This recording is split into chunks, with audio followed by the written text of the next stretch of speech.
versus the Athletic. JB, when you look at the fourth quarter, what stands out as kind of the way you guys need to close games better? We need to play a complete game. And we allowed the lead to dictate our emotions. We allowed a big play to dictate our emotions instead of, doing the job and finishing the game the way we need to finish the game.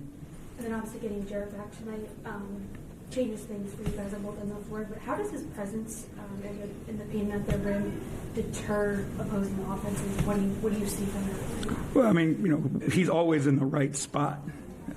He's always playing two guys at once and the rim. So, as long as he's in the paint, people see him, and they're not as likely to go and attack the paint because they see him already. Brooklyn, for example, like what they really are good at is getting into that paint, and that's how they create a lot of their threes. But when he's there and in the right position, they don't go as much because they don't feel they have an advantage. And I thought that helped us limit some of the threes that they wanted to take also. And I know, obviously, when Evan was filling in at the 5 without Jared, he did a really good job there. But how does having Jared back open things up for Evan offensively, especially? Just it seemed like he was kicking it tonight. Yeah, the way that, again, having that size and the way that they can play together, particularly you saw it in the first half, where we could play a lot of big to big because we had an advantage over the top with size. So those two guys together, because they are capable playmakers, they're capable finishers. They work really, really well together in small spaces. Danny Cunningham, ESPN Cleveland. JB, what changed from the first quarter to the second quarter tonight? I thought we played Cavaliers basketball. I thought in the first quarter, the ball was sticky, it wasn't moving. Defensively, I didn't think we were competing at the level we needed to compete at.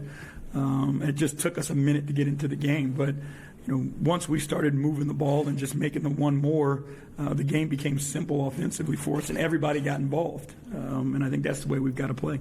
Is it sort of the same thing as to why the starters were better to start the second half than they were to start the game? Yeah, it was a continuation because they saw what was working. Once you kind of figure it out, now you can just stick with it. But again, these are things that we got to continue to be better at. We can't allow teams, to win first quarters by such a margin where we have to feel like we got to come back and be perfect. But again, credit to our guys, they did it. They figured it out and played well together. What kind of boost does it give you guys when a guy like Cedi can come off the bench and do 4 threes the way he did tonight? It's a spark is what Cedi is. He has the ability to spark us on both sides of the ball. He gets deflections on the defensive end of the floor, which turn into easy transition. But his teammates love playing with him. And when he's making those threes, it lifts everybody. Yeah. Evan, they were right down to JB. To go off Jamie's question a bit, how big was Karras for you guys on the bench tonight? I think he's been great, and I don't think it's just been tonight. I think he's really found his form. He's found out, where exactly he fits, and he's been ramping it up the past 4 or 5 games. I think he's been really, really good on both ends of the floor. Like, you look at how many steals, deflections, how difficult he makes it on other opponent players. He gives you a two-way threat that I think, again, coming off the bench versus second units and then closing games you're going to need. What are your feelings on this not going to be I have no feelings on that. Chris Fedor, Cleveland.com. Hey, JB. What's up, Chris? Big picture, since this is where Jared started his career, how different would things be for this organization if you didn't have him? I think he was, at the very beginning of a dramatic change for us. He was a guy who, was all about the team. He helped us set our culture. He helped us create the environment that we have. I always go back to his free agent summer, where most guys go to Miami or LA or wherever and work out. And Jarrett stayed in Cleveland all summer with us and worked with us all summer because, he was committed to being a Cavalier. When you have people like that, it allows you to build something unique and build something special. He's a guy who's extremely selfless. Whatever it is you ask him to do, no matter how uncomfortable it makes him, he goes out and tries his best at it. And, you can't say enough about him as a human being. And the basketball stuff speaks for itself. Nick. JB, Nick Friedel, ESPN. to go back to that Donovan play, have you ever seen an in-game dunk like that in all your years? I've been around a long time.